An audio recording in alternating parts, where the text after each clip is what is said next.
Hello mga kabibig, welcome back. So ito na ang ating pag-usapan ngayon. Ako, aside from nasupalpal itong si Benny Abante kay Congressman Pulong Duterte. Sinagot kasi ni Pulong Duterte itong si Benny Abante. 'Di ba? Parang hindi nahiya itong si Benny Abante. Sabi ni Pulong, "Huwag mong problemahin ang baha sa Davao. Problemahin mo yung status mo." 'Di ba? Alam naman ng tao na hindi ka nanalo. Pinalalo ka lang ng COMELEC. Kasi anong nangyari? Nagsampa kayo ng disqualification case ni sino ba si Chua ba 'yon? Kalaban mo. 'Di ba? Ito kabibig, Pulong Duterte. Sinampal ng ebidensya si Benny Abante. Isko Moreno, kakasuhan ba si Abante sa 2 billion flood control projects? Kasi binulgaran ni Isko District 6 District 6 ko merong 2 billion na flood control project. Pero hinamo naman ni Benny Abante si Isko na, okay, simulan mo sa distrito ko. Oh, galing ni Benny Abante. Feel ko si Benny Abante walang inuurungan. Basta paniniwala niya na nasa tama lang siya. Yan ang nakikita ko kay Benny Abante. Sabi ni Pulong, hindi ka karapat-dapat tawaging congressman. Pastor Abante. It's because hindi ka nanalo. Hindi ka nga binoto ng distrito mo. Agoy, ang sakit naman yan nooy. Hindi binoto sa distrito, talo, pero dahil sa COMELEC, umapila sa COMELEC, naghain ng petisyon na i-disqualify si Chua, si Benny Abante ang nanalo. Pwede ba yon? Kasi sabi ng Korte Suprema hindi pwede. Pero bakit pwede sa COMELEC, sa Korte Suprema hindi pwede? Ay, nako kabibig. So, eto kabibig ipapakita ko sa inyo ang mga ebidensya ni Congressman Pulong Duterte na sinampal niya kay Benny Abante. Nasaan ba yung hanapin? Ito. Ito pala yun. Davao City Projects 2020 to 2022. Kasi sabi ni Pulong na ang mga Davaoenos have the power. Pwede accessible daw lahat ng data. Kung gusto nyong humingi ng data tungkol sa flood control projects. Punta lang daw ang mga Davaoenyo sa DPWH. Yan pala. Yan. Ito, tingnan natin, be. Lakihan natin para makita ng ating mga netizen na palaging hinihintay ang latest trend. Ito pala, Basahin natin ano to. Ito, construction of flood mitigation structure along Matina River outfall section, both Bank, Davao City, 28 million revised. Completed pala to. Completed, status niya completed. Wow! Kailan ba to? Diba? 2024. Ano pa? Ito. 39,200,000. Construction of revetment along Talomo River. Ito, completed. Ito, construction of seawall. Completed, 96 million. Wow.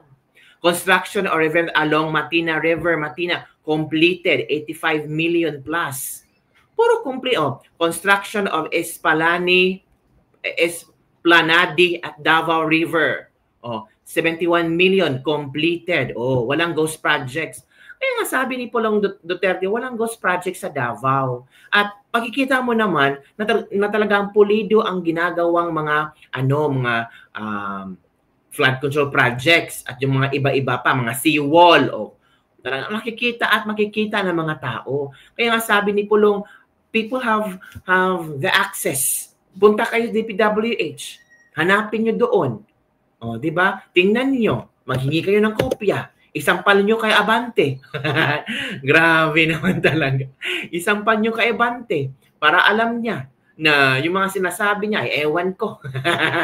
Di ba? So yun kabibig, parang parang napahiya yata si Benny Abante na inatake niya si Pulong Duterte. Nako. Sabi ni Pulong dito, I challenge you. Di ba?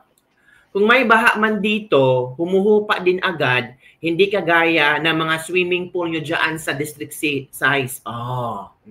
Dapat bang tawagin kang congressman ng mga tao na hindi ka nga nanalo sa inyong distrito? Kung pastor siya, dapat pastor, hindi congressman kasi talo yan. Di ba? You may also account those for transparency's sake. O dyan nagsilabasan na daw ang mga ebidensya ngayon ni Pulong sa social media. Kaya pwede naman pupunta ang any person or close ni Abante, pumunta sa Davao, humingi ng mga data. Libre naman humingi ng data. Sabi ni Pulong Duterte, sabi niya dito,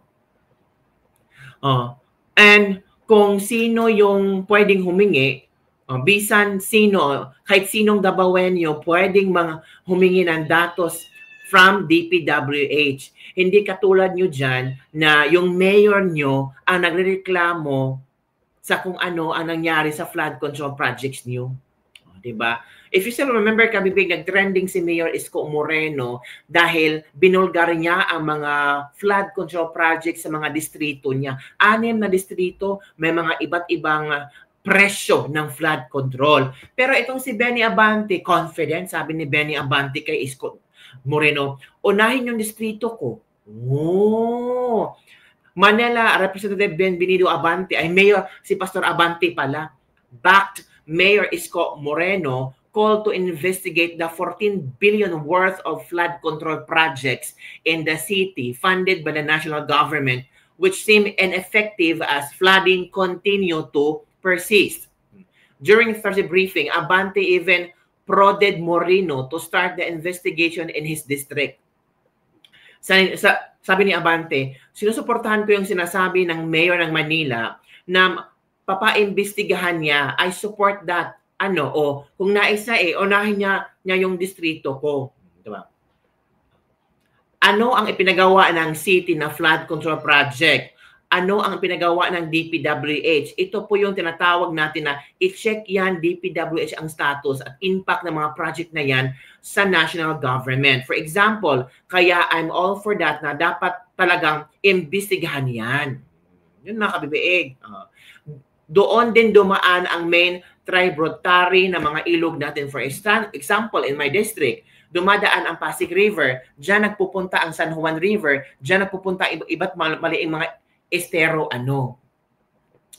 Sabi pa ni Abante, kung makakasundo silang lahat niyan, lahat niyan pag-uusapan po yan at lahat niyan imbestigahan. I'm in favor of that. Pero hindi lamang sapagkat hindi kumuha ng permit o hindi nakipag-ugnayan sa LGU, dapat ang talagang imbestigahan dyan. Yan po ang iGhost project. Yan ba ay substandard project? Hindi lamang flood control. Lahat ng ENFA project ng buong Manila, imbestigahan yan. Yan ang komento ni Benny Abante, mga kabibig. Nako. Eto, kabibig. Sino ba itong mga taong ito? Ay si Banat Bay. Binanatan din niya si Benny Abante. Ano bang banat ni Banat Bay kay Benny Abante? Inggan natin. Di ba na-invite niya itong si Banat Bay sa TRICOM? Pumunta ba si Banat Bay? Parang hindi pumunta. Ito. Abante yung kanyang apelido pero tumatanda siyang paurong. Hindi ko alam bakit. Abante yung kanyang apelido pero tumatanda siyang paurong. Hindi ko alam bakit. Grabe naman ito si Banat Bay. Ay, nako mga kabibig. So ano ang inyong komento hinggil dito tungkol sa flood control projects? Ni Mayor Isko Moreno, ni Congressman Pulong Duterte na pinag-iinitan yata ni Benny Abante. Sabi ni Tio Moreno, resibo, Congressman Paulo Pulong Duterte to Abante, stop dragging my brother, explain your own questionable seat in Congress. Davao City, First Representative Paulo Duterte lashed out Manila lawmaker Representative Benny Abante after the latter challenged Mayor Baste over alleged irregularities in Davao's flood control project, saying the attack was misplaced and baseless. Sabi dito ni Duterte, let me be clear, every project allocated to my district have been properly implemented and completed. If Abante wants the figures, I am directing the DPW's district and regional offices to release to him the official data and amounts. Any Davaoenyo can request project data from DPWH. Our projects are transparent and our records are open. Don't drag my brother into your grandstanding. Oy, naku po. Diba? Instead of questioning projects that clearly benefit the Baweños, maybe start answering for your own questionable position in Congress. Agoy! Sakit naman yun. Sinabi ni ni tawag dito, ni Mayor, Congressman Pulong Duterte para kay Benny Abante. So kabibig, ano ang iyong reaction hinggil dito? Parang gusto lang nila ma-divert ang attention ng mga tao sa mga Duterte. Nakahanap sila ng paraan para lahat ng flood control projects na issue ay ibabato sa mga Duterte. Lahat ng flood control projects ay dapat nakalinya ang pangalan ng mga Duterte. Sila ang dapat sisihin. Naku, grabe naman. Ganun ba ang pag-iisip ng mga tao ngayon? Diba? Nag-comment lang si Basti na for PR stunt lang daw ang ginagawa ni Bongbong Marcos. Bakit nasaktan si Benny Abante? Diba? Ngayon, sinagot siya ni Pulong, may ebidensyang sinampal si Pulong. Diba? Alam mo naman ang mga Duterte sobrang ahead of magbigay ng impormasyon. Diba? So, yun mga kabibig, maraming mga komento ang mga tao hinggil dito. Sabi ng iba, ay, napapansin lang yan.